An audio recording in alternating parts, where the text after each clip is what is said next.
Wenn Kinder über ihren Traumberuf sprechen, dann geht es selten um Geld, um Karriere oder Sicherheit.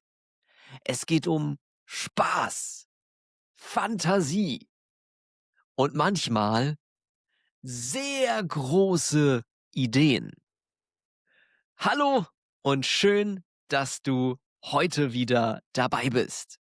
Ich bin Falk und ich bin heute Deutschlehrer, aber als Kind war das nicht mein Traumberuf. So ehrlich muss ich sein, als ich ein kleiner Junge war, da habe ich noch nicht davon geträumt, dir, den Leuten da draußen, Akkusativ, Dativ und all diese schönen Dinge beizubringen. Nein, zu dieser Zeit hatte ich einen ganz anderen Traumberuf. Kannst du dich noch an deinen Traumberuf als Kind erinnern? Vielleicht ist es ja das, was du heute machst. Das wäre natürlich ein Traum. Deutsche Kinder haben ganz unterschiedliche Traumberufe. Deutsche Kinder, was denkst du, träumen alle deutschen Kinder davon, Deutschlehrer zu werden? Wahrscheinlich nicht. Ich weiß es nicht, aber wahrscheinlich nicht. Ich zumindest habe nicht davon geträumt. Was wollte ich als Kind werden? Was denkt ihr? Einige von euch kennen mich ja sehr gut schon. Sie haben schon viele Podcast-Episoden gehört. Was denkst du, was war mein Traumberuf als Kind? Natürlich Profifußballer. Fußballprofi wollte ich werden. Als kleiner Junge. Als ich ein kleiner Junge war, wollte ich den ganzen Tag von morgens bis abends nur Fußball spielen. Nur Fußball. Egal, ob es Sommer war, egal ob es Winter war, egal ob Frühling oder Herbst, egal ob morgens oder abends und auch egal ob Sonne oder Regen. Alles, was ich wollte, war Fußball spielen. Ja, heute ist das nicht mehr so. Heute ist das nicht mein Traumberuf. Nicht mehr. Aber damals, als kleiner Junge, da war das mein Traumberuf. Und ich habe überall Fußball gespielt. Draußen auf dem Spielplatz, natürlich auf dem Fußballplatz, im Garten, überall. Im Haus, im Keller. Nur auf der Toilette habe ich, glaube ich, nicht gespielt. Ich glaube, da hat dann meine Mutter gesagt: „Falk, wenn du auf die Toilette gehst, dann bitte ohne Ball." Das war dann die Grenze, das Limit. Da durfte ich nicht spielen, aber sonst überall. Ich habe überall Fußball gespielt und in meinem Kinderzimmer waren überall Poster von Fußballspielern. Poster von Fußballspielern hatte ich in meinem Zimmer. Ja, das war mein Traumberuf. Und deutsche Kinder, ja viele Jungs in meiner Klasse, in der Grundschule und im Kindergarten, die wollten auch Fußballer werden. Fußball, wisst ihr ja vielleicht, ist in Deutschland die Sportart Nummer 1. Fußball ist der populärste Sport in Deutschland. Nummer 1, die absolute Nummer 1. Auf der Nummer 2, ja, das ist eine gute Frage. Vielleicht ist auf der Nummer 2 Leichtathletik. oder Tischtennis ist auch sehr populär und Handball. Handball ist in Deutschland auch sehr populär, aber die Nummer eins Fußball. Und natürlich wollen nicht alle Jungen Fußballprofi werden, natürlich nicht, aber viele, viele. Ich hatte viele Freunde, die genau das gesagt haben. Ich möchte Fußballprofi sein, aber nicht, weil sie Millionär werden wollten oder nicht, weil sie dann von allen Leuten geliebt werden, weil sie berühmt sein wollten. Nein, als Kind, wenn man sagt, ich will Fußballprofi werden, da will man einfach nur jeden Tag Fußball spielen. Also Kinder haben ganz andere Ideen von einem Beruf. Wenn man dann später zur Universität geht, dann denkt man nach. Wie viel werde ich verdienen? Welcher Beruf hat gute Zukunftsperspektiven? Was wird in der Zukunft ein wichtiger Job sein? Vielleicht sollte ich das machen. Und ist der Beruf sehr sicher? Kann ich diesen Beruf lange machen? Werde ich nicht gefeuert oder etwas? Wie ist die Situation in dieser Industrie?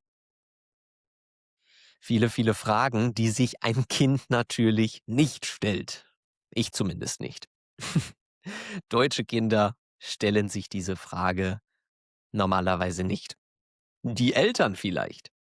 Die Eltern spielen natürlich auch eine Rolle bei den Traumberufen der Kinder. Vielleicht zeigen sie den Kindern die eine Sache oder die andere Sache mehr. Sie motivieren sie dazu. Zum Beispiel meine Eltern haben mir immer Bälle gekauft, haben immer und überall erlaubt, dass ich Fußball spielen darf. Wir haben zusammen Fußball im Fernsehen geschaut. Also natürlich hat das geholfen, bei mir diesen Traum zu entwickeln, diesen Traum zu bekommen, dass ich Fußballprofi werden kann.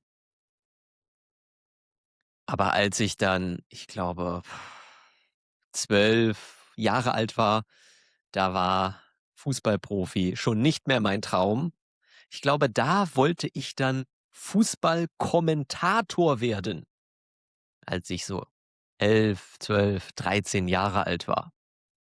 Da wollte ich zwar noch im Bereich Fußball arbeiten, aber nicht spielen.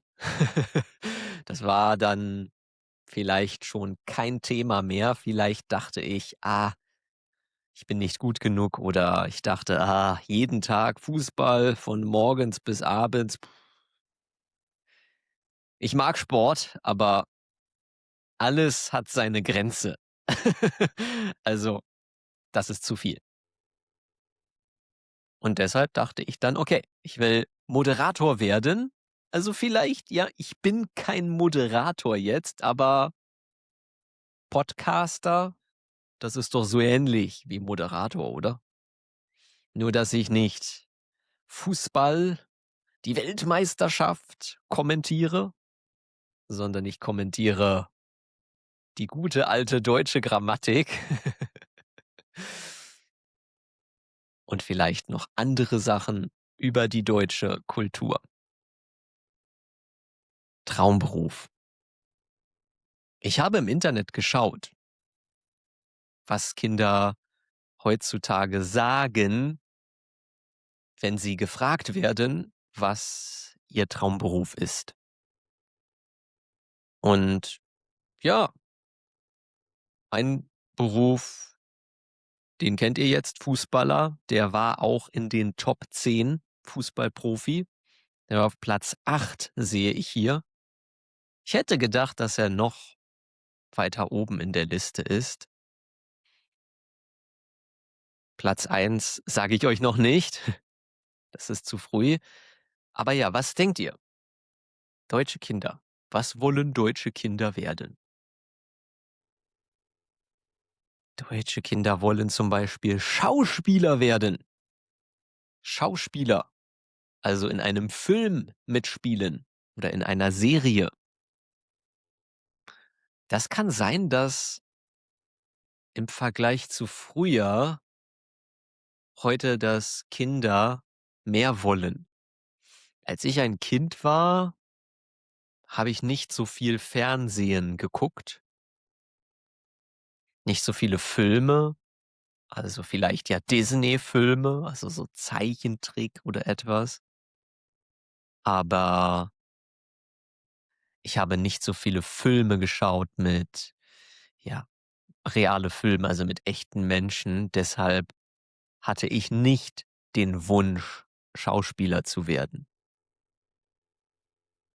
Dann sehe ich hier etwas Ähnliches, und zwar ja Sänger. Vielleicht ist das auch eine ähnliche Kategorie, Schauspieler, Sänger.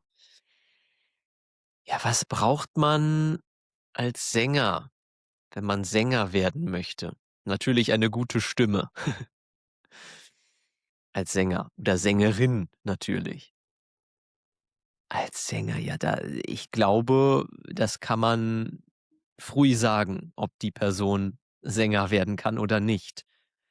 Korrigiert mich, wenn ich das falsch sage, aber Singen ist doch ein Talent, oder?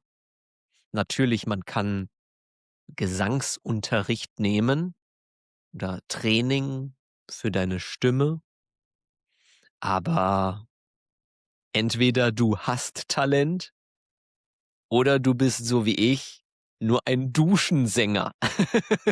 Also, wenn du duschst, dann singst du nur, aber nicht auf der Bühne. Sänger, ja, also natürlich können auch Kinder, glaube ich, früh sagen: „Ah, ja, ich kann gut singen“, oder nicht. Also, alle Kinder singen gerne, klar, aber das ist ein anderes Singen. Das ist so diese soziale Komponente, Spaß zusammen haben. Kinderlieder singen natürlich, aber professionell singen, ich weiß nicht. Wolltest du Sänger werden? Schauspieler? Schauspieler ist auch interessant. Es gibt ja auch, glaube ich, Kinder, die großes Talent haben, Schauspieler, Schauspielerin zu werden, die gerne im Mittelpunkt stehen, im Zentrum der Aufmerksamkeit. Diese Leute haben vielleicht eine gute Chance, Schauspieler oder Schauspielerin zu werden. Dann natürlich der Klassiker. Ich glaube, das ist vielleicht in vielen Ländern ein Traumberuf von Kindern, und zwar Astronaut. Astronaut. Ich wollte nie Astronaut werden. Astronaut. Warum wollen Kinder Astronaut werden? Natürlich, weil sie zum Mond fliegen wollen oder ins Weltall mit einem Raumschiff, mit einer Rakete. Ja, das will ich nicht. Ich fühle mich auf der Erde, auf unserem Planeten sehr wohl. Ich möchte jetzt, nicht, im Weltraum, im Weltall sein. Aber Kinder natürlich, die wollen gerne zum Mond fliegen. Die denken, das ist wie eine Busfahrt. Man steigt in den Bus und fährt, ein paar Stunden vielleicht oder ein paar Minuten. Kinder denken auch: „Ja, mit der Rakete zum Mond fliegen und auf dem Mond natürlich den Mond essen, denn der Mond ist ja aus Käse.“ Wusstet ihr das? Kinder In deutschen Kindergeschichten wird immer erzählt, dass der Mond aus Käse ist. Das ist natürlich Quatsch für die Leute, die es nicht wussten. Der Mond ist nicht aus Käse. Ihr braucht nicht zum Mond fliegen und kosten, probieren. Nein, wenn ihr Käse essen wollt, geht in den Supermarkt, kauft Käse. Ihr müsst nicht zum Mond fliegen. Also, Astronaut. Dann natürlich auch ein absoluter Klassiker, der, glaube ich, in keiner Liste fehlt, in keinem Land, bei den Traumberufen von Kindern. Das ist natürlich der Feuerwehrmann oder die Feuerwehrfrau. Bei der Feuerwehr arbeiten. Die Feuerwehr. Also, wenn es brennt, wenn es ein Feuer gibt, dann kommt die Feuerwehr und löscht das Feuer. Sie löscht den Brand. Wenn es brennt, dann kommt die Feuerwehr. Und die Feuerwehr hat ja auch in jedem Land ein anderes Signal, also eine andere Sirene. In Deutschland zum Beispiel ist das Tatü, ta, Tatü, ta. Sehr, sehr laut. Diese Sirene, die nennt man Martinshorn. Diese Sirene. Jeder in Deutschland kennt sie. Und wenn die Feuerwehr kommt, dann fährt sie natürlich ganz schnell. Es ist eine Notfallsituation. Und was machen die Deutschen auf der Straße, die Autos? Sie bilden eine Rettungsgasse. Das heißt, wenn wir hier die rechte Spur haben und hier die linke Spur und da fahren die Autos auf der Straße, dann fahren sie an den Rand und sie bilden eine Gasse, also einen freien Weg, auf dem dann die Feuerwehr fahren kann, damit sie ja nicht blockiert wird. Stellt euch vor, es brennt. Es gibt ein Feuer. Es gibt einen Notfall. Und dann steht die Feuerwehr im Stau? Hoffentlich nicht. Das wäre suboptimal. Die Feuerwehr will natürlich so schnell wie möglich zum Unfallort, also zu dem Ort, an dem das Feuer ist oder die Notfallsituation. Und dann rast die Feuerwehr sehr, sehr schnell. Sie fährt sehr, sehr schnell. Sie rast. Rasen. Gutes Verb.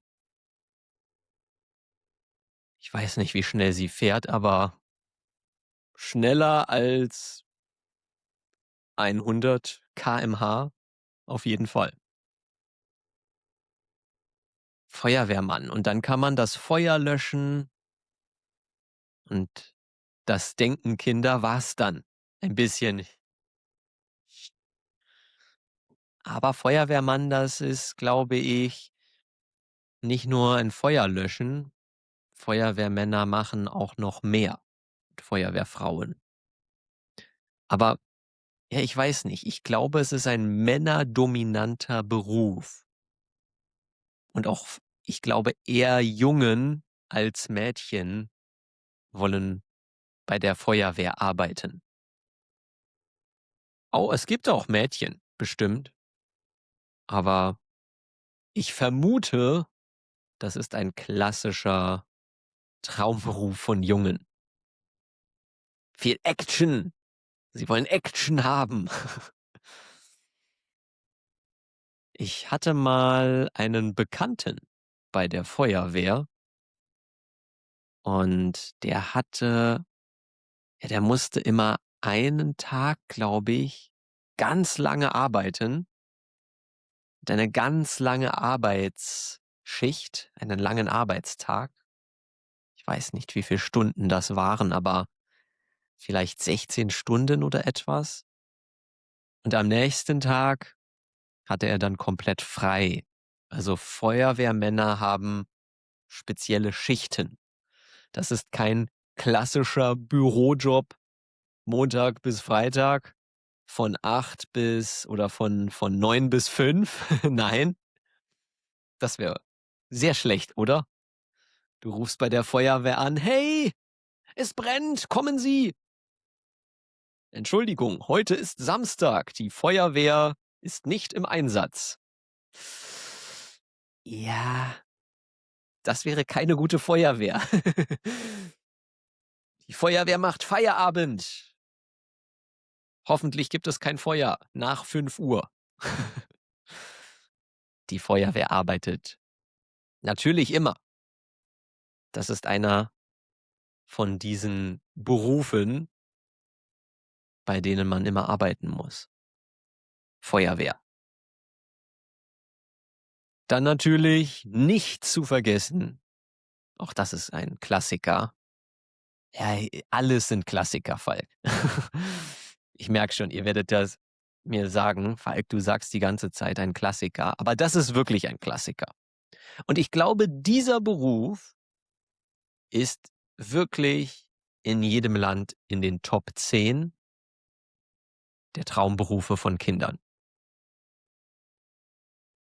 Was denkst du, welcher Beruf ist das? Früher war dieser Beruf bei Kindern, glaube ich, noch populärer. Früher. Heute, ja, heute ist er immer noch beliebt, aber im Vergleich zu früher nicht mehr so populär. Ich spreche natürlich vom Arzt oder Ärztin. Dieser Beruf. Doktor.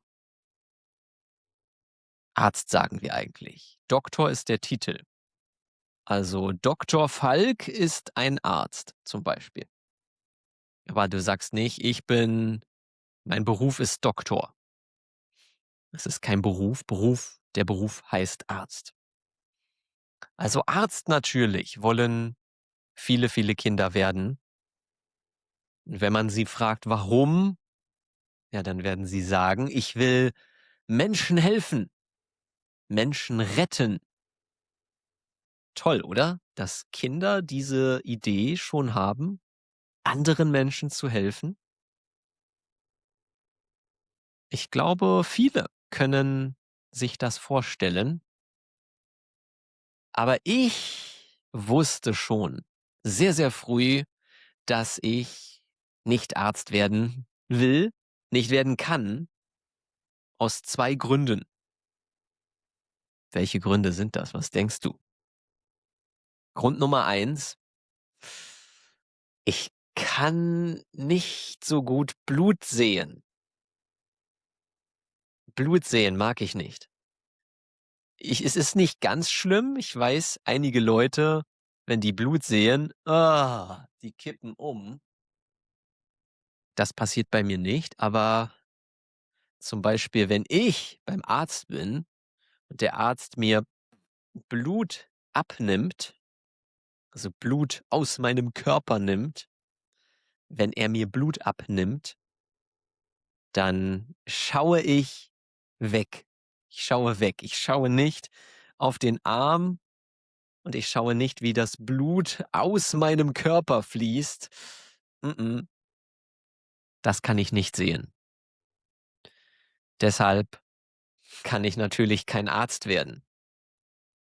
Gut für alle, die Deutsch lernen, denn sonst würde ich jetzt, ja, Menschen operieren und nicht euer Deutsch operieren. Ach so, genau. Also das war Grund 1. Ich mag kein Blut sehen. Sehe ich nicht gerne. Und Grund Nummer 2 ist, ich war auch sehr schlecht bei dem Spiel Dr. Bibber. Kennst du Dr. Bibber?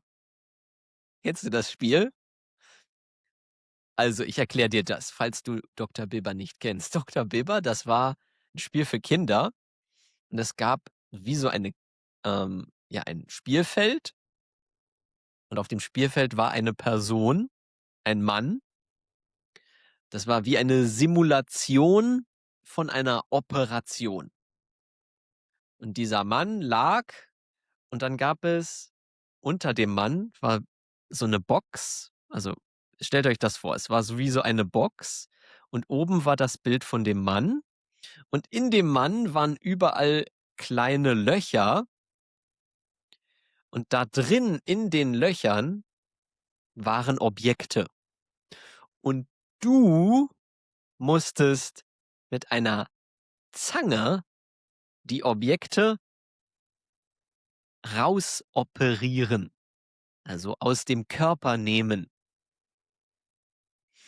Und du hattest diese Zange, aber du durftest nur das Objekt nehmen.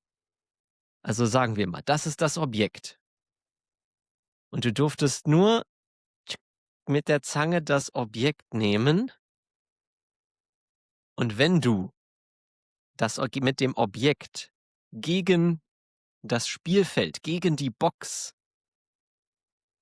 gekommen bist, also düt, wenn du das berührt hast, dann gab es dieses Geräusch, düt, düt, und dann hast du verloren. Dann hat Dr. Bibber die Operation nicht überlebt und du hast verloren. Man brauchte also eine sehr ruhige Hand, ganz ruhig, um das Objekt zu entfernen. Wie eine Operation. Lustiges Kinderspiel. Google mal das Spiel Dr. Bibber. Vielleicht war meine Erklärung jetzt nicht perfekt. Aber ja, ich war in diesem Spiel schlecht, also wusste ich, okay, ich werde lieber Fußballprofi, nicht Arzt. Arzt. Ja, der Beruf Arzt ist immer wichtig. Ärzte brauchen wir immer. Natürlich ist es am besten, wenn du dein eigener Arzt bist. Das heißt, Schlaf ist wichtig, Ernährung ist wichtig, Sport. Du bist erstmal dein eigener Arzt. Aber wenn du ein Problem hast, das du nicht alleine lösen kannst, dann ist der Arzt natürlich für dich da. Arzt, Plural Ärzte, die Ärzte. So, und dann kommt jetzt endlich der Beruf, der steht hier in dieser Liste. Ich weiß nicht, wie akkurat die Liste ist. Ich habe kein Datum gefunden, aber es ist aus den letzten Jahren. Und auf Platz Nummer 4 Lehrer! Ja! Deutschlehrer natürlich. Nein, nicht Deutschlehrer, aber Lehrer allgemein. Kinder wollen noch Lehrer werden. Aber das Interessante ist, wenn die Kinder älter werden, wenn sie durch die Schule gehen, wenn sie mit der Schule fertig sind, dann sagen viele: „Oh nein. Früher ja, das war mein Traumberuf, aber jetzt niemals. Ich will niemals zurück in die Schule."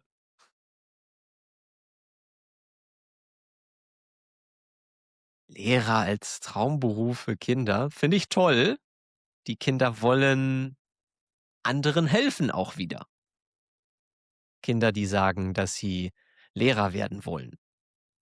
Anderen helfen, sie können Sachen vielleicht gut erklären, zeigen, sie sind sehr enthusiastisch. Lehrer. Als Kind, als kleines Kind wollte ich nicht Lehrer werden. Aber ich glaube, das habe ich auch schon mal in einer Podcast-Episode erzählt, als ich 13 Jahre alt war, 13 oder 14, da war ich Nachhilfelehrer. Da habe ich angefangen, Nachhilfe zu geben. Also ich war ein Tutor für jüngere Kinder, für Mathematik, Deutsch, Englisch. Und das hat mir schon als Kind Spaß gemacht zu erklären. Ich sage nicht, dass es meine Traumberufung war, aber es hat mir viel Spaß gemacht. Also so mit 13 hatte ich vielleicht das erste Mal diese Idee von dem Beruf Lehrer, aber nicht in der Schule. Als ich auf als ich an der Universität war, da habe ich überlegt: „Soll ich Lehrer in der Schule sein?“ Hm, aber dann habe ich gesagt: in der Schule lieber nicht.“ Lieber nicht in der Schule und habe dann später gesagt, dass ich Deutschlehrer werde und jetzt bin ich es. Aber Lehrer als Traumberuf, auch interessant. Ich denke, das sagen die Kinder, wenn sie sehr, sehr jung sind, wenn sie in der Oberschule sind, Teenager. Ich glaube, dann sagen das nicht mehr so viele.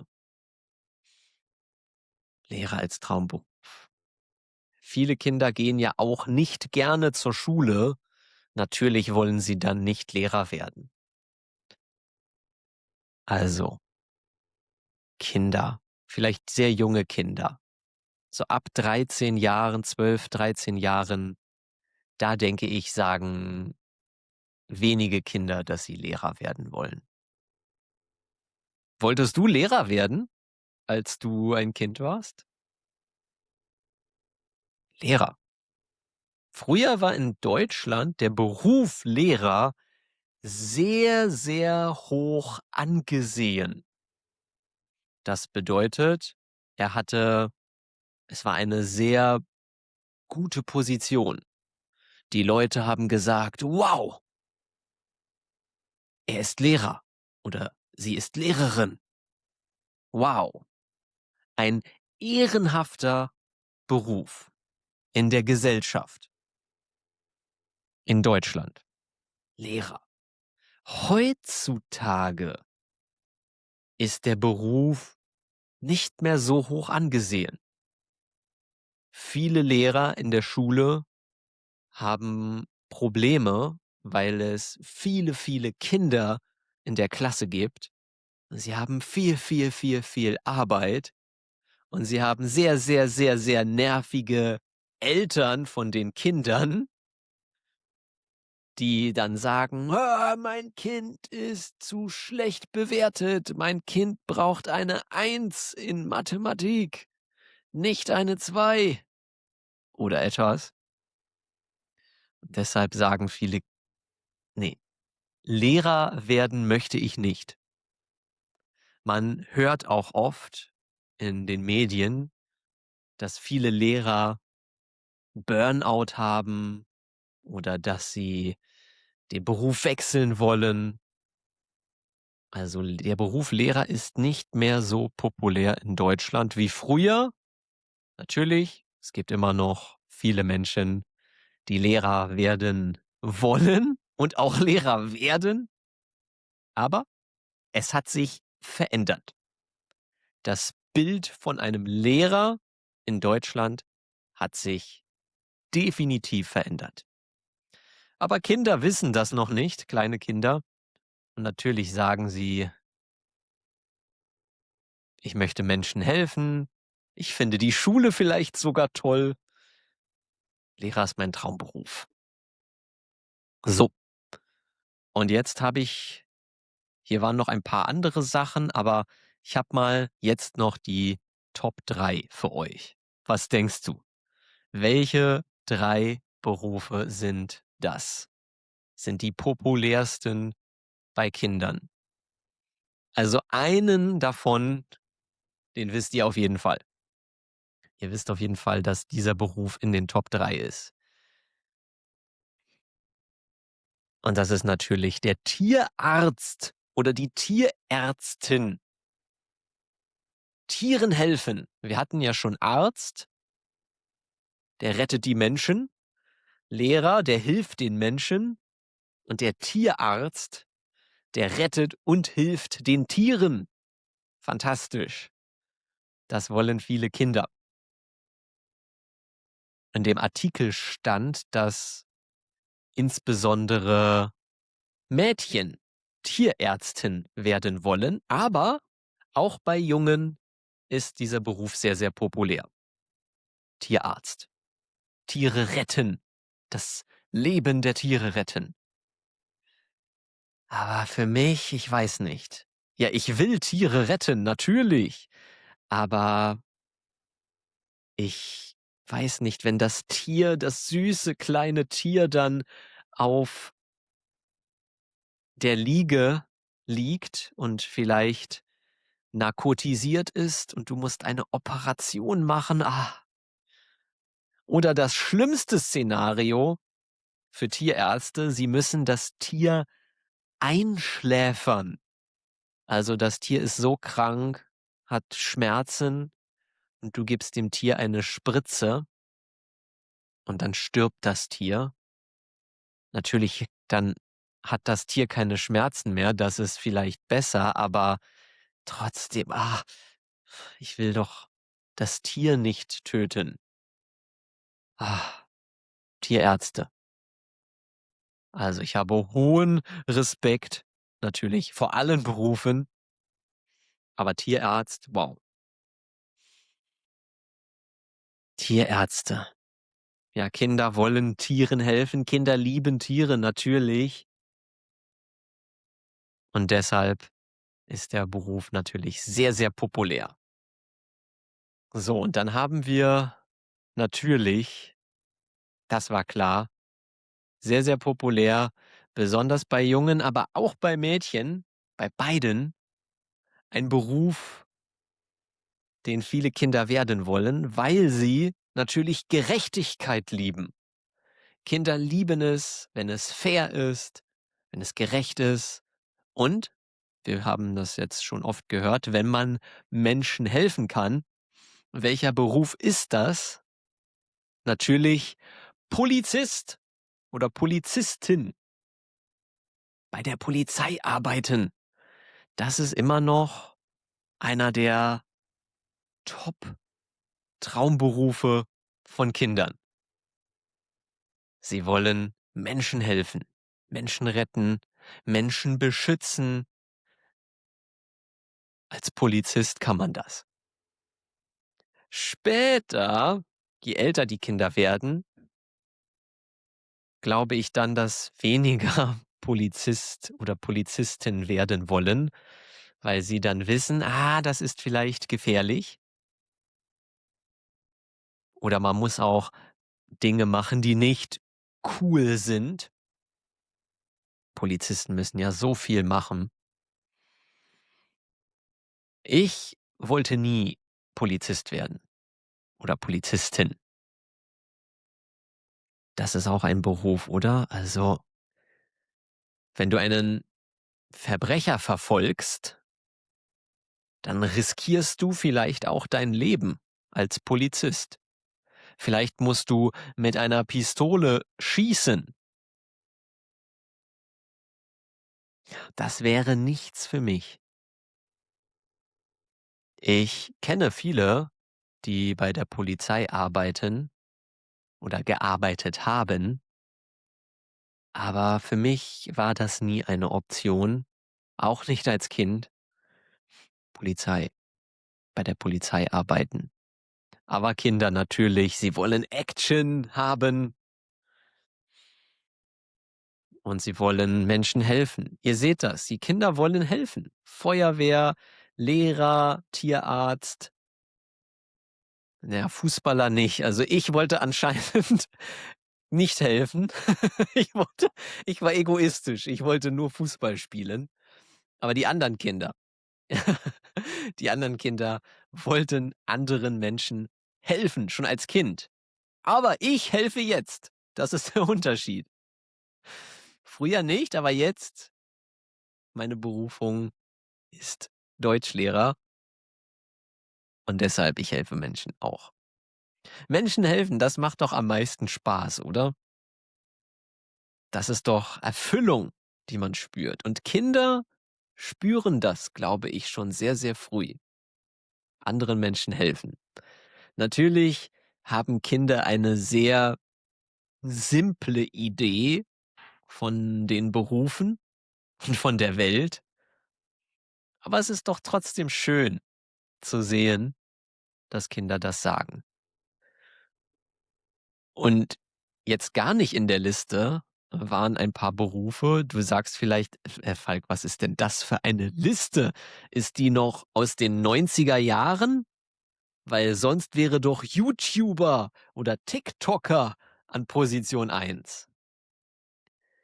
Also, bei kleinen Kindern, glaube ich, ist diese Liste sehr, sehr akkurat. Sie stimmt, aber du hast recht, wenn man vielleicht bei Kindern im Alter von 11 bis, ja, 18 schaut, da wollen natürlich alle Influencer, TikToker oder ich weiß nicht, hier, wie heißt das,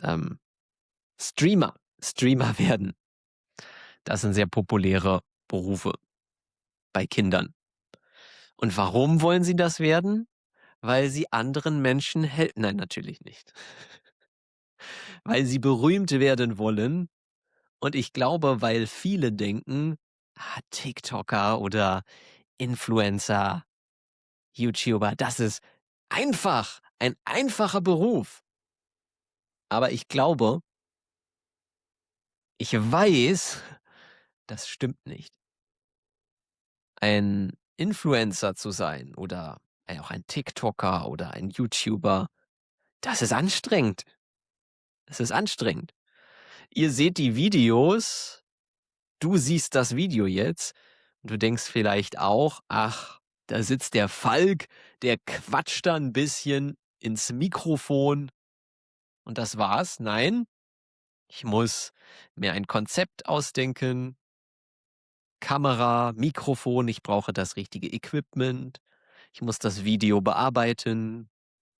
Ich muss mir Gedanken machen. Und dann ist es ja nicht nur ein Video oder ein Podcast oder ein Bild, das die Leute machen, sondern sie müssen die ganze Zeit weiter Inhalte erstellen, Content kreieren, ja, Inhalte erstellen. Und das ist anstrengend. Ich bin nicht Ich bin kein professioneller YouTuber, würde ich sagen, aber es gibt Leute, die machen hauptberuflich den Beruf des YouTubers oder den Beruf des Influencers oder TikTokers. Und das ist anstrengend. Ich kenne auch jemanden, der ist Influencer, also wirklich sein Hauptberuf ist Influencer. Er macht nichts anderes, er verdient sein Geld damit. Und ich weiß, er arbeitet sehr, sehr hart. Er arbeitet jeden Tag viele, viele Stunden. Eigentlich arbeitet er immer, hat nie Zeit. Also ein anstrengender Beruf, aber viele Jugendliche sind vielleicht noch sehr naiv und denken: „Ha, das ist einfach, das möchte ich werden.“ Faul. Das ist doch faul zu sagen: „Ich will das werden, weil das einfach ist.“ Aber natürlich sind nicht alle Teenager faul. Nein, das sage ich gar nicht. Ich war, glaube ich, faul als Teenager. Hm. Ja, es gab eine Phase, da wollte ich nur chillen. Da wollte ich, ja, nichts machen, nur chillen. Dann habe ich auch viel Videospiele gespielt, natürlich auch Sport gemacht, aber ist so irgendwie als Teenager, oder? Da ist man ein wenig unmotiviert im Vergleich zu den Kindertagen als Kind. Vielleicht, wenn man 8 Jahre alt ist, da hat man so viel Energie, oder? Boah, ich wünschte manchmal, ich hätte jetzt noch die Energie, die ich hatte, als ich 8 Jahre alt war oder 6 Jahre alt. Boah, den ganzen Tag rennen, Fußball spielen, auf Bäume klettern, rennen, rennen, rennen. Wahnsinn. Viel, viel Energie. Aber ich habe auch heute Energie. Und du auch, oder? Hast du viel Energie momentan? Hast du jetzt so viel Energie? wie als Kind, wow, dann top.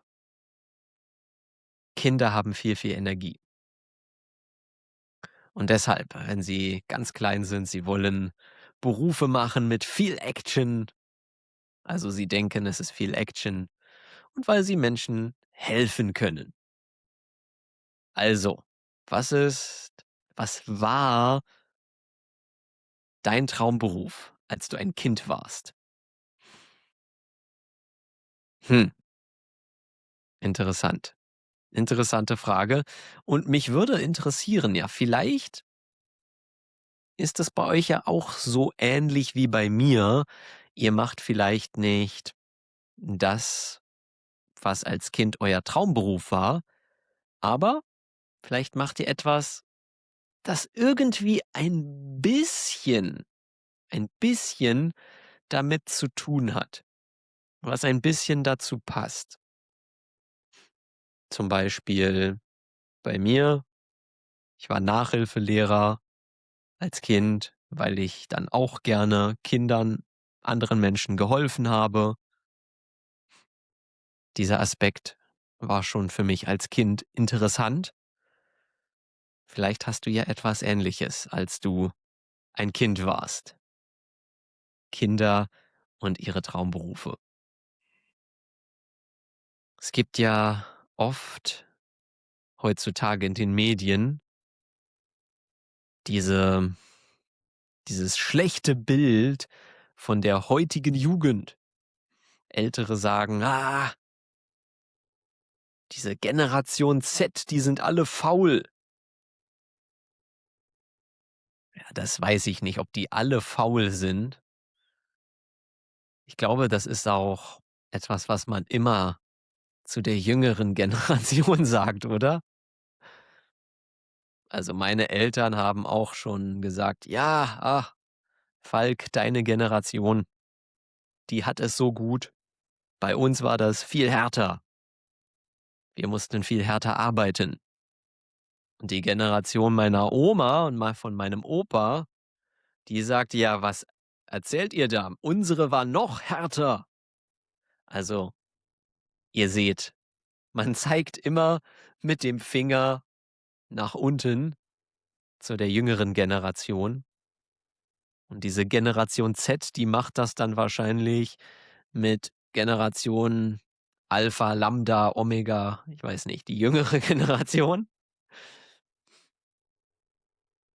Die sind nicht faul. Aber es ist doch schwer, heute ein Kind zu sein, glaube ich. Also, ich glaube immer, aber zu meiner Zeit, da ist man noch rausgegangen als Kind, hat Fußball gespielt oder ist herumgerannt, auf Bäume geklettert. Man hat viel Zeit draußen in der Natur und auf dem Spielplatz verbracht. Man hat viel, viel Zeit draußen mit Spielen verbracht und heute gibt es so viel Technik, Smartphones, Apps, WhatsApp, all das, ja, das ist für mich schwer vorzustellen, wenn man schon als Kind all diese Dinge hat. Hm. Es ist nicht leicht. Es ist nie leicht, natürlich nicht. Aber für mich ist es schwer, mir vorzustellen, wie ich als Kind wäre mit all diesen Dingen von heute. KI, ChatGPT, Internet. Hm. Ja, das ist ja auch eine Sache, oder? Also, künstliche Intelligenz. Ich meine, gibt's überhaupt noch Hausaufgaben in der Schule? Weiß ich nicht. In der Schule, ja, im Unterricht, da benutzen die Schüler nicht ihr Mobiltelefon. Da haben sie vielleicht kein Internet. Aber wenn der Lehrer dir Hausaufgaben gibt und du kannst die Hausaufgaben entweder selber machen in einer Stunde oder du machst ein Foto, zeigst das ChatGPT und sagst: Mach mal. Kannst du mal bitte meine Hausaufgaben machen? Und das dauert dann 2 Minuten. Ich glaube, das hätte ich heute nicht anders gemacht. Das würde ich heute nicht anders machen. Ich würde auch ChatGPT für meine Hausaufgaben benutzen. Ist doch klar. Aber natürlich ist das nicht gut. Es wäre besser, wenn die Kinder noch ihr Gehirn benutzen. Hirn-GPT. Schwierige Phase. Alles entwickelt sich heutzutage so schnell. Früher war das noch langsamer. Dann gab es, das Internet und dann ging alles schon ein bisschen schneller, aber heutzutage, 2024, gab es noch keine KI, kein ChatGPT, oder? Das kam erst so richtig 2025. Vielleicht liege ich auch falsch. Wenn ich falsch liege, vielleicht gab es das auch früher, aber ich glaube, seit 2025 kennt zumindest jeder künstliche Intelligenz, ChatGPT und all die anderen Chatbots in kurzer Zeit. Jetzt ist das ja völlig normal, künstliche Intelligenz zu benutzen. Vielleicht, wenn man Kinder in 10, 20 Jahren fragt: „Hey, kleiner du kleiner Friedrich, was möchtest du denn werden, wenn du mal groß bist?“ Da wird der kleine Friedrich vielleicht sagen, hm, Chatbot Operator oder etwas, ich weiß nicht. Aber vielleicht, ich habe einen Artikel gelesen, ist das auch eine Chance für andere Berufe, wie zum Beispiel Handwerker. ChatGPT kann keine Heizung reparieren. KI kann jetzt noch nicht etwas am Auto reparieren. Handwerker, etwas bauen.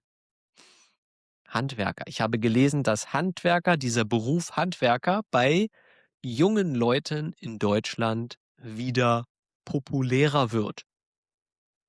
Auch weil sie immer gebraucht werden. Wir brauchen immer Handwerker. Und weil heutzutage Handwerker auch wieder sehr gutes Geld verdienen. Es ist also finanziell attraktiv, der Beruf Handwerker. Ein handwerklicher Beruf. Etwas, das immer gebraucht wird. Vielleicht werden mehr Kinder sagen, ich möchte Handwerker werden. Da hilft man ja auch Menschen und man repariert. Wäre schön. Weil ich kann meine Heizung nicht reparieren. Ich brauche definitiv einen Handwerker. Kannst du das selber machen? Nein, du brauchst auch einen Handwerker, oder? Also, ihr Lieben, schreib mir mal schreib mir mal deinen Traumberuf als Kind in die Kommentare und vielleicht auch, ja, was ist der Traumberuf Nummer 1 in deiner Heimat?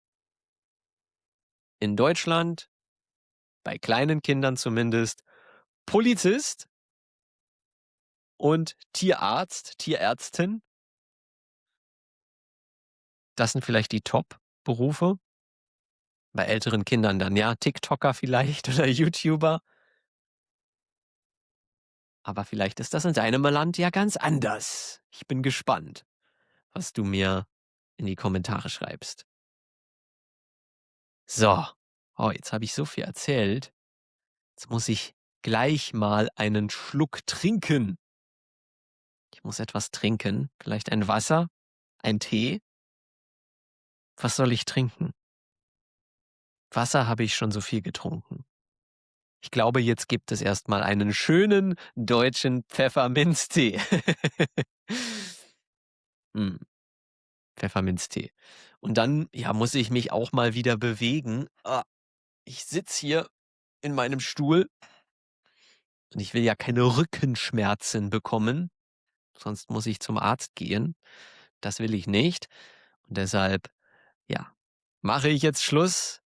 Ich wünsche dir weiter viel Erfolg beim Deutschlernen und wir sprechen uns im nächsten Video wieder. Also, tschüss und bis zum nächsten Mal.